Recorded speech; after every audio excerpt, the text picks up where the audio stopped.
السلام عليكم ورحمة الله وبركاته. أهلا وسهلا بكم.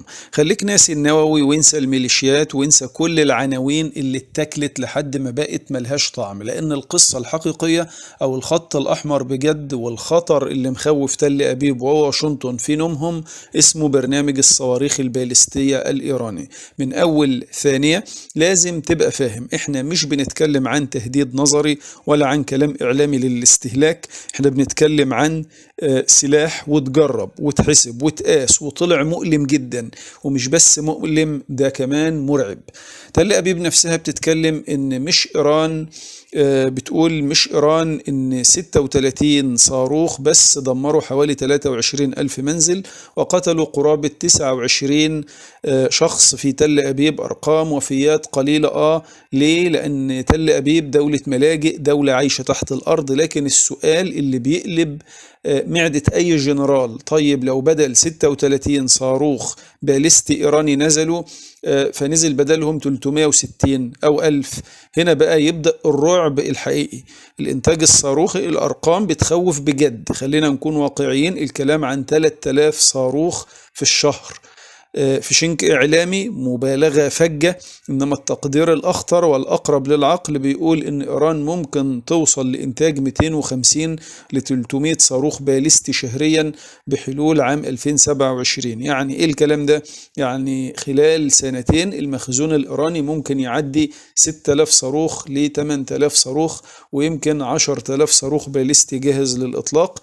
وده من غير ما نتكلم عن الطموح الحقيقي اللي الإيرانيين نفسهم شايفينه، 20,000 و30,000 صاروخ باليستي، ولو الظروف سمحت 50,000 صاروخ باليستي. ليه؟ لأن الصاروخ الباليستي هو الردع الأرخص والأكثر فاعلية والأصعب تحييدا. الصين طبعا في الصورة لكن بهدوء. الصين مش بتدي إيران صواريخ جاهزة، لا أذكى من كده، الصين بتدي المواد الخام، كلورات الصوديوم، مدخلات الوقود الصلب. إيران بتحول ده لبركلورات الأمونيوم وتكمل التصنيع محليا، فالنتيجة سرعة إنتاج أعلى، خطوط تصنيع شغالة، واستقلال شبه كامل عن الصين. يعني حتى لو تم حصارهم المصانع هتفضل شغالة. في عز التهديدات إيران تطلع تقول لك اتفضلوا صاروخ جديد خرم شهر 4، رأس حرب 1500 كيلو جرام، سرعة خارج الغلاف الجوي، مناورات في المرحلة النهائية، صعب الاعتراض. ده مش صاروخ استعراض، ده رسالة مباشرة.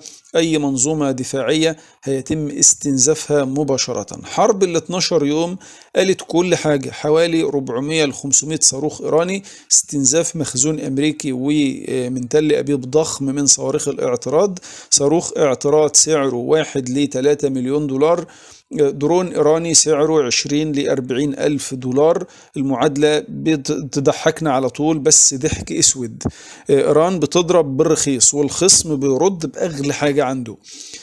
ليه تل أبيب شايفة ده تهديد وجودي؟ لأن النووي لسه بعيد نسبيا، الميليشيات قابلة للاحتواء، إنما الصواريخ جاهزة موجودة، مستخبية في دولة واسعة متشعبة مليانة قواعد. أي ضربة لتل أبيب وابل صاروخي، أي حرب هتؤدي لاستنزاف فوري. عشان كده تل أبيب بتقول لأمريكا انسى الاتفاق النووي، أنا عايزة البرنامج الباليستي.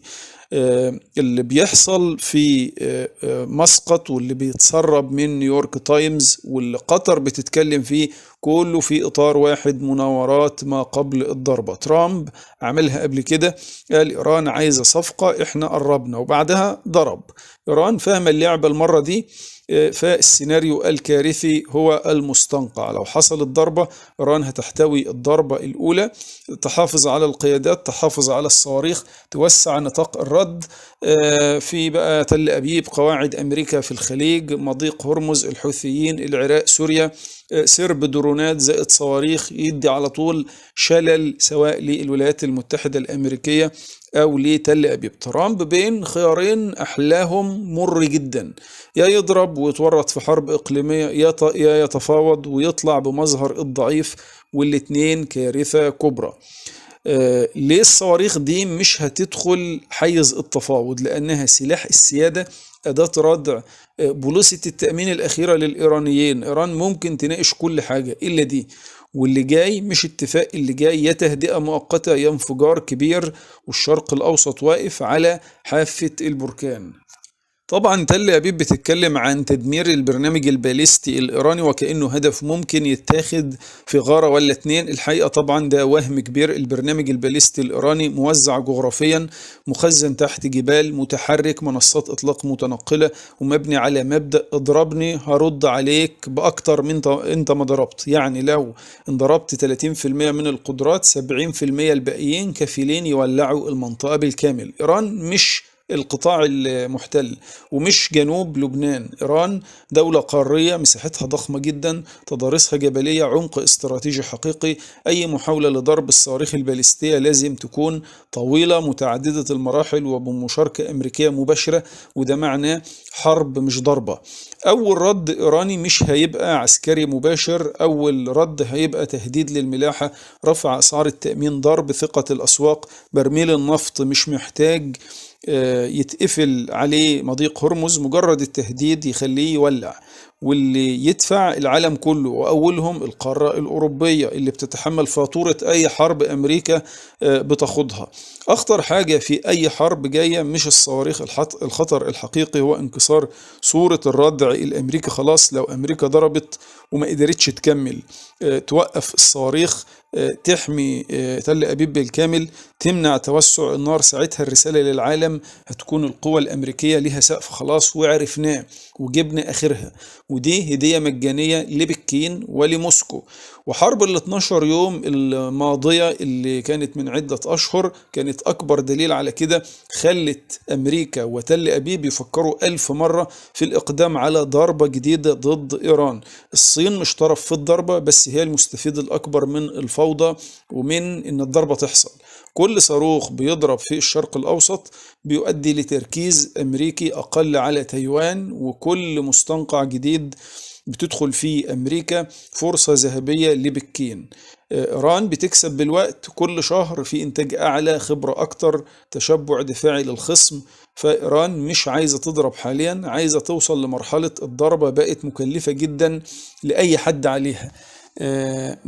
طبعا في حاجة خطيرة ممكن تحصل، وهي سيناريو الإشعال المتدرج، مش ضربة واحدة. السيناريو الأذكى بالنسبة لهم درونات صواريخ قصيرة، بعدها باليستي متوسط، بعدها باليستي عالي السرعة، تصعيد محسوب يستنزف مش يفجر الموقف مرة واحدة. تل أبيب بتتكلم إنهم ما يقدروش يتعايشوا مع هذا التهديد لمدة أطول من كده. لكن السؤال الحقيقي، هل تستطيع العيش مع نتائج الضربة لو حصلت؟ لأن بعد أول صاروخ المنطقة عمرها ما هترجع زي الأول. إنما الشرق الأوسط بالكامل هيشتعل اشتعال حقيقي جدا في كل الاتجاهات. جبهات كتيرة هتشتعل مع اشتعال الجبهة الإيرانية، زي الجنوب اللبناني وزي أقصى جنوب الجزيرة العربية مكان وجود الحوثيين اللي هيشعلوا أيضا مضيق باب المندب. فكل ده مرتبط ببعضه، ناهيك عن العراق وسوريا والخلايا اللي موجودة بداخلهم، واللي تستطيع أنها تقلب دفة الأمور في لحظة واحدة، خصوصا موقعهم ما بين الأراضي الإيرانية ووجود دولة الاحتلال تل أبيب. مكملين معاكم، لسه معانا أخبار نارية وخطيرة جدا. لكن قبل ما نكمل، دعم الفيديو باللايك والاشتراك، وشير الفيديو في كل مواقع التواصل الاجتماعي، وشاركنا بالتعليق أسفل الفيديو. من اللحظة اللي أعلنت فيها القيادة المركزية الأمريكية إن حاملة الطائرات والطيارات الضاربة وصلت منطقة الشرق الأوسط وبحر العرب، وإحنا مش أمام تحرك عسكري عادي، إحنا أمام مشهد ما قبل الزلزال. اللي بيحصل مش مجرد استعراض قوة، ومش مجرد ضغط نفسي على إيران. اللي بيحصل هو اختبار أعصاب مفتوح بين أكبر قوة بحرية في العالم ودولة قررت إنها ما تكونش بتخاف من الرمز الأمريكي المقدس وهو حاملة الطائرات. إعلام تل أبيب فجأة بقى بيتكلم عن عمليات عسكرية وشيكة، إغلاق المجال الجوي، رسائل لشركات الطيران، واستعدادات غير مسبوقة. لكن هل ده إعلان حرب ولا تضليل؟ التجربة بتأكد وبتقول إن تل أبيب عمرها ما التزمت بإغلاق مجال جوي ساعة الضرب.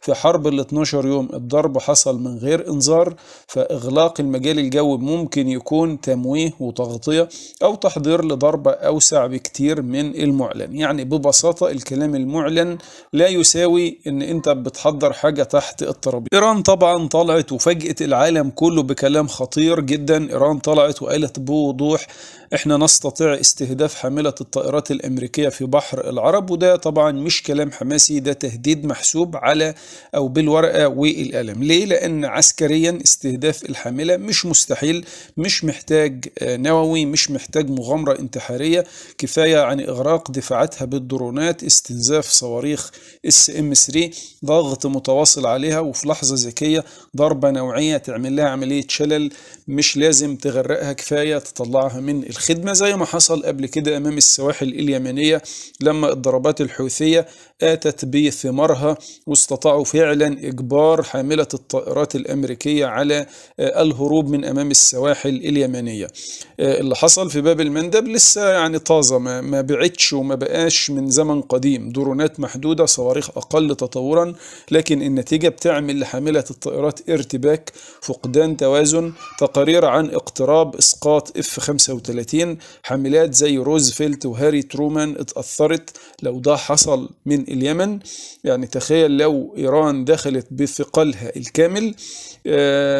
عسكريا إيران تقدر، لكن سياسيا هنا السؤال الكبير. لو إيران ضربت حاملة الطائرات الأمريكية في قتل أمريكان، في صور أقمار صناعية، في فيديوهات، في صدمة للرأي العام، ساعتها أمريكا ملزمة بالرد، مش رد شكلي زي اللي بتعمله، لا، رد هيكون ساحق، حملة طويلة، تصعيد مفتوح، وده بالظبط اللي إيران مش عايزاه حاليا ومش عايزة توصل له حاليا. ليه أمريكا نفسها مترددة الآن؟ لأن أمريكا لو دخلت حرب شاملة مع إيران هتستنزف، هتسيب فراغ في قارة آسيا، هتدي الصين هدية استراتيجية، هتفتح أكتر من جبهة في نفس التوقيت، بمعنى الضربة على إيران هتساوي خدمة مجانية لبكين العاصمة الصينية، وده كابوس استراتيجي للجماعة الأمريكان. إيران مش هتبدأ بضرب الحاملة، لكن هتعمل الآتي: ترهيب محسوب، تهديد مباشر، ضغط نفسي وتحريك وكلاء، وضرب قواعد ثابتة، واستنزاف بطيء، بمعنى حرب أعصاب مش حرب صواريخ. طيب لو الحاملة الطائرات الأمريكية تم قصفها فعلا وانضربت، اعرف اننا دخلنا المرحلة الأخيرة. لو ده حصل يبقى إيران وصلت لمرحلة حرب وجود، يبقى كل الخطوط خلاص اتحرقت، يبقى ما فيش رجوع، يبقى الشرق الأوسط دخل النفق المظلم. ساعتها مش بس إيران ولا تل أبيب ولا أمريكا، العالم كله هيبقى على المحك. إيران حاليا بتعمل عملية ترهيب، بتهدد، بتلوح، لكن لسه ما ضغطتش الزناد. وحاملة الطائرات الأمريكية هي طبعا رمز القوة للجيش الأمريكي، لكنها كمان نقطة ضعف خطيرة في زمن حالي أصبح فيه حاملات الطائرات مش بقوة عقود ماضية في القرن الماضي، لا، أصبحت حاليا في أسلحة أقل تكلفة تستطيع أنها تعمل لها عملية إرهاب وتجبرها على أنها تغادر السواحل الدولة اللي بتعوم أمامها بسرعة كبيرة جدا، خوف من إغراقها، لأنها لو انضربت اللعبة كلها هتتغير للجيش الأمريكي. احنا مش أمام حرب حاليا، احنا أمام لحظة ما قبل الجنون إنه يحصل. في شيء في منتهى الخطورة بيحصل أيضا، إن الإعلام الأمريكي شكله مش مركز مع إيران. كل الكلام عن اضطرابات داخلية في الولايات المتحدة الأمريكية، احتجاجات، عنف في الشوارع، ملفات الهجرة اللي مفتوحة، اتهامات بالإعدامات الميدانية، لكن ده كله تشتيت بصري، لأن الحقيقة الواقعة على الأرض الطيارات الضربة وصلت، التموضع اكتمل، بحر العرب دخل مرحلة الاشتعال الصامت.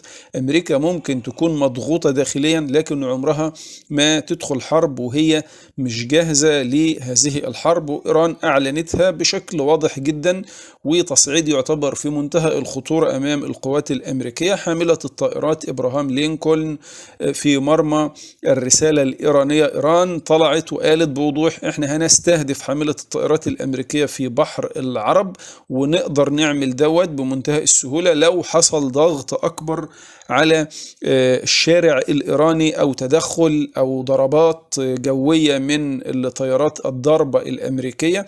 طبعا ده تهديد محسوب بالورقة والقلم، لأن عسكريا استهداف الحاملة شيء مش مستحيل، مش محتاج لقدرات نووية مثلا عند إيران، مش محتاج مغامرة انتحارية، كفاية جدا أن يحصل إغراق للدفاعات بتاعتها بالدرونات واستنزافها بصواريخ وضغط متواصل عليها، وفي لحظة ذكية ضربة نوعية تشيلها من مكان